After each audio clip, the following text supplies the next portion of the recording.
नमस्कार दोस्तों, कैसे हैं आप सब। उम्मीद और प्रार्थना करती हूँ कि आप सब बहुत अच्छे से होंगे। ईश्वर आपका बहुत अच्छे से ध्यान रख रहे होंगे। तो दोस्तों, आज का वीडियो है भगवान श्री कृष्ण के बारे में।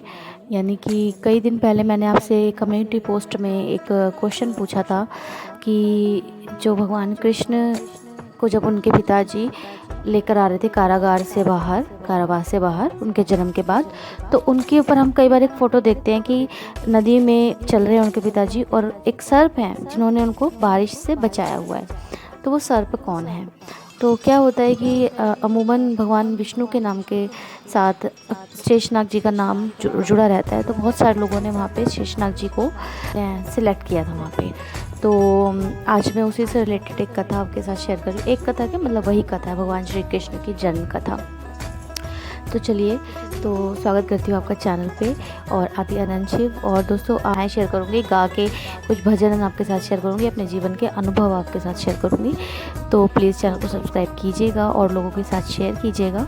और मेरे इंस्टा और एफबी पेजेस के लिंक आपको डिस्क्रिप्शन में मिल जाएंगे, वहाँ से प्लीज़ आप फॉलो और लाइक ज़रूर से कीजिएगा, मुझे मोटिवेट कीजिएगा। आपका एक लाइक, एक कमेंट मेरे लिए बहुत बहुत महत्वपूर्ण है। तो इस विषय में आगे बढ़ते हैं। आगे बढ़ने से पहले, वीडियो में आगे बढ़ने से पहले एक बार भगवान जी का जयकारा लगा लेते हैं जोर से। वैसे तो हमें हर सांस में ही उन्हें याद करना है और हम करते ही रहते हैं, तो एक बार गाते हैं मिलके। श्री कृष्ण गोविंद हरे मुरारी, हे नाथ नारायण वासुदेवा, हरे कृष्णा हरे हरे, हरे कृष्णा कृष्णा।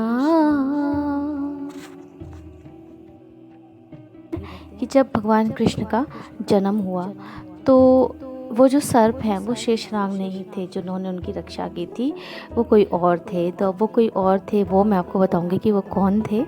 तो क्या हुआ कि आप सब जानते हैं कि ये हमें पता है कि भगवान श्री कृष्ण भगवान श्री हरि विष्णु के अवतार हैं। तो और किसके पास उनका जन्म हुआ था, किसके यहाँ हुआ था? वसुदेव और माँ देवकी के यहाँ उनका जन्म हुआ था, श्री वसुदेव और माँ देवकी। तो उनकी वो 8वीं संतान, 8वीं। तो जो उनके मामा थे कंस। हालांकि ऐसा कहा जाता है कि जो कंस थे वो, मैं थे इसलिए उनको बोल रही हूँ, हमें रिस्पेक्टफुली बोलना चाहिए क्योंकि वो भगवान कृष्ण के मामा हैं। उनको सजा देना भगवान कृष्ण का काम था, उन्होंने दी, ठीक है। तो उनको, sorry for the message tone, मैं बता रही थी आपसे, हाँ, कि उनको ये वरदान मिला कि आपका, उनको एक तरीके से कंस को शाप मिला और उनको वरदान मिला वसुदेव और देवकी को कि जो आपका 8वां बच्चा होगा, पुत्र होगा, वो कंस का वध करेगा क्योंकि वो अत्याचारी थे, दुराचारी थे।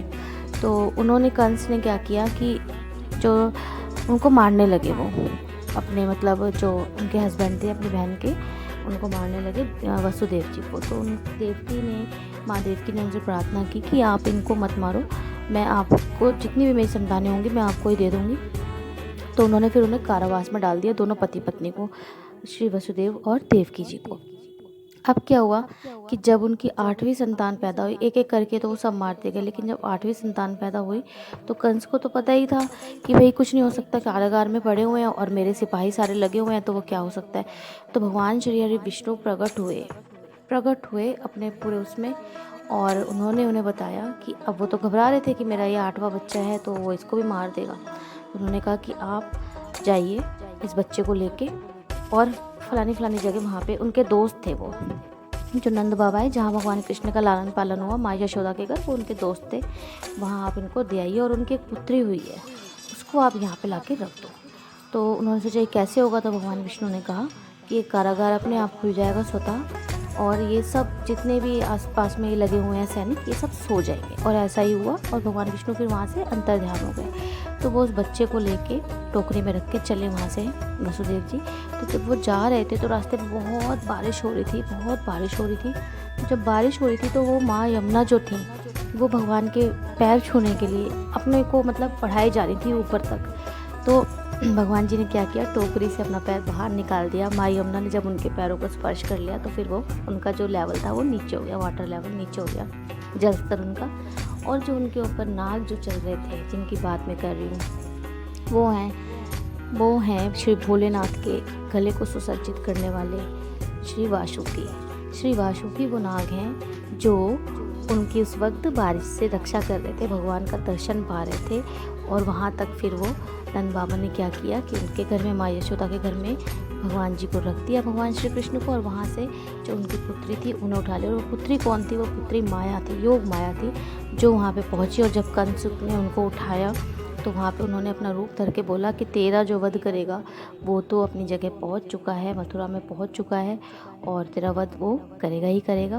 और इस प्रकार से ये लीला रची गई थी भगवान श्री कृष्ण के जन्म के वक्त। और इस तरीके से भगवान जी पृथ्वी पे आए, अपनी जीवन लीला रची और हमें सैकड़ों तरीके बताए जीवन जीने के, सैकड़ों हमें उपदेश दिए, जिनको हमें अच्छे से सुनना चाहिए, समझना चाहिए, अपने जीवन में चरितार्थ करना चाहिए। तो यही थी कथा। वो नाग कौन से थे? वासुकी थे। तो फिर मिलूँगी आपसे किसी नेक्स्ट वीडियो में कोई नई रोचक कथा या अपने जीवन का कोई अनुभव लेके। मैं अपने जीवन का एक अनुभव आपके साथ शेयर करना चाहती हूँ भगवान श्री कृष्ण का, जो मुझे हमेशा याद रहेगा, कभी मैं भूलूँगी नहीं और कभी भूलो भी ना। मैं हमेशा भगवान जी से ये प्रार्थना करती हूँ कि जितना मैंने आपको दुख में याद किया, मैं हमेशा आपको सुख में याद करूँ। तो इसी मनोकामना के साथ भगवान जी आपका खूब खूब ध्यान रखें। God bless all my subscribers. Bye.